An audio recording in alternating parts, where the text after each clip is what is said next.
I don't think it's rude to say that Xbox has had a very rough console generation. Ever since the Series X came out, this last 2 years has certainly lacked quality.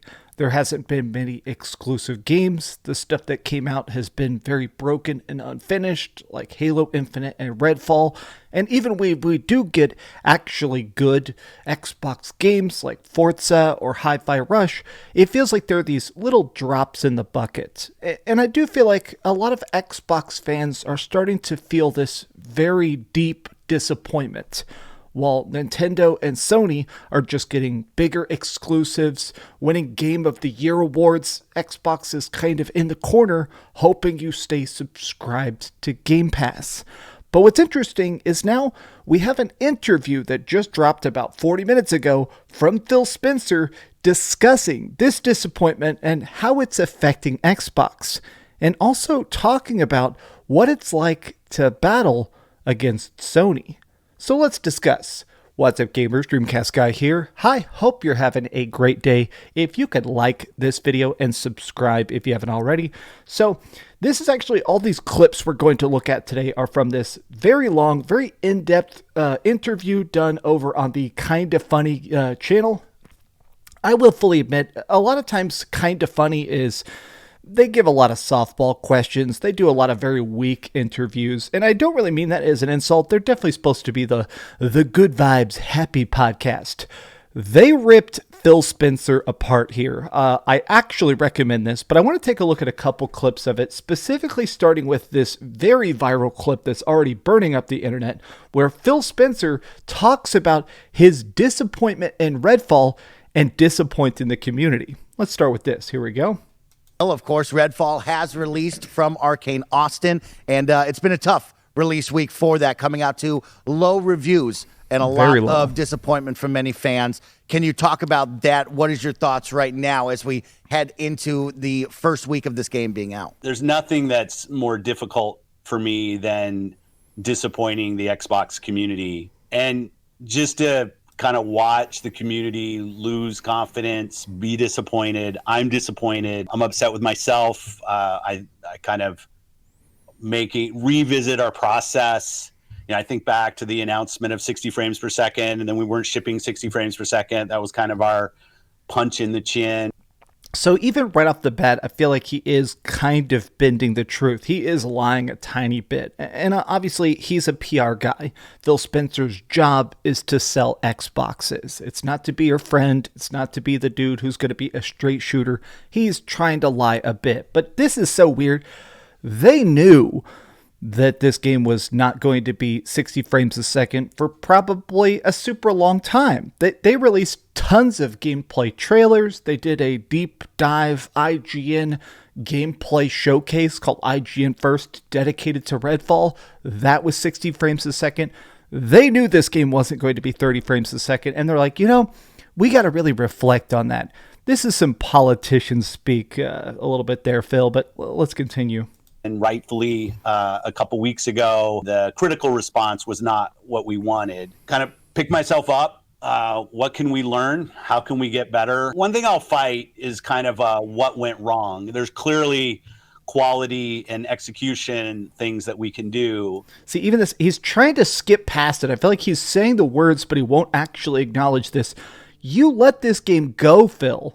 You put this game out. This got greenlit. You can't be like, yeah, maybe there's some quality issues.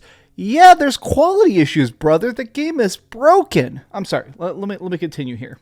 But one thing I won't do is push against creative aspirations of our teams. I'm a huge supporter of Arkane Austin. Their track record is awesome. I love a lot of the great games that they've built. This is one where the team didn't hit their own internal goals when it launched. I think it's maybe a little simplistic to just say, hey, if you would have just delayed it 3 months, the core creative of the game would have delivered on something that was different than what it was. The team at Arkane is on taking the near-term feedback. We're still working on the 60 frames per second. We have a good timeline for that. We're committed to getting that done. And we're going to continue to work the game. I think we've We've shown a commitment to games like Sea of Thieves and like Grounded to continue to go and build games. All right, I'll be honest. I don't like the fact that comparing this to Sea of Thieves took years and years and years and years of work and progress and updates and patches. When are we going to get games that actually launch complete? In fact, I just tweeted this out, and I'm sure people are going to get real mad about it. But I was like, I watched the entire interview while eating my breakfast. And the fact that they just work on these games for years, why launch games are unfinished and then later on actually be like, all right, now we're going to complete it? In fact, I wrote down a bunch of quotes here from Phil Spencer. And it's so funny. In this interview, one of the things they actually asked him directly is, did you think this game was going to be good? They straight up asked him. They said, Phil Spencer, you were playing Redfall. You were able to visit the studio. You're able to jump on call and have them stream some gameplay at any point over the course of the last couple of years. And they said, we did do mock reviews, which is where they internally test the game and see what reviewers are going to think of it. This was double digits score lower than we expected. They're basically saying that even internally, maybe Xbox's taste makers are being too generous to their own projects. I do annoy, he keeps referring to Game Pass as a service, and the games on Game Pass are part of the service. It makes it sound like they're not even super concerned about the idea of launching these things done, because they're just going to build it out later. They even say that we're just going to continue to build out the game. Phil out here saying the same stuff he's always said for year after year. At what point does the leadership at Xbox realize that people are tired of broken promises and commitments? They just want great games. Also, literally, no one is asking him to save this game, quite the opposite. Now, I will admit, this is also part of what kind of irks me, is this whole idea that this is such politician speak, which is where you take a question and then you move it over to a different talking point. We won't force them to make a game they're known for. What we're just saying is, if Arkane Austin really wanted to make a co-op looter shooter that happens to be broken and suck balls, that's fine. It just feels like, as the company above them, it is your job to say, hey man, this isn't working out, or hey man, this just isn't as good as we think it should be. You got to pump it up. Phil Spencer chose not to delay this. He chose to release the game in the completely broken state that it currently exists. This is a Phil Spencer problem. Now, what's funny is this, in the interview, I'm not even joking, he does straight up say, yeah, I see all the people telling me that I need to be fired, and maybe that's fair. I am very overpaid. And that's definitely a joke. He's not actually, acquiescing, or he's not relinquishing power. But it is funny to hear that Phil Spencer sees that everybody is saying that Phil Spencer needs to be fired. In fact, as I record this video right now, the 3 trending hashtags are Redfall, ZeniMax, and Phil Spencer. And I guarantee you a lot of those Phil Spencer quotes, even this second, are telling him that he needs to be fired. But here's the other part of this that I want to share with you guys specifically, because we do talk a lot about PlayStation versus Nintendo versus Xbox on this channel. And here, he kind of talks in a kind of subtly vicious way about what it's like battling Sony. Here we go. We have a different vision. Paris talked about this. It's play the games you want with the people you want, anywhere you want. We want Xbox to be something that people who buy our console can feel like they're a member of. Obviously, who are playing on PC, who are playing on cloud, that they feel like they're full members of our ecosystem. Game Pass players can play on many different devices, and we remain fully committed to that. Can I get that PR speak out of the way? We're not in the business of out-consoling Sony or out-consoling Nintendo. There isn't really a great solution or win for us. And I know that will upset a ton of people, but it's just the truth of the matter is that when you're third place in the console marketplace and the top 2 players are as strong as they are and have, in certain cases, very, very discrete focus on doing deals and other things that will that kind of make being Xbox hard for us as. So super fast. What he's saying in his own little PR speak is that it does sound like right now Xbox is having trouble making those exclusivity deals. And that's kind of an interesting point for him to sort of just admit, which is that maybe because PlayStation is just outselling stuff by such a heavy degree, this is something I'd never considered.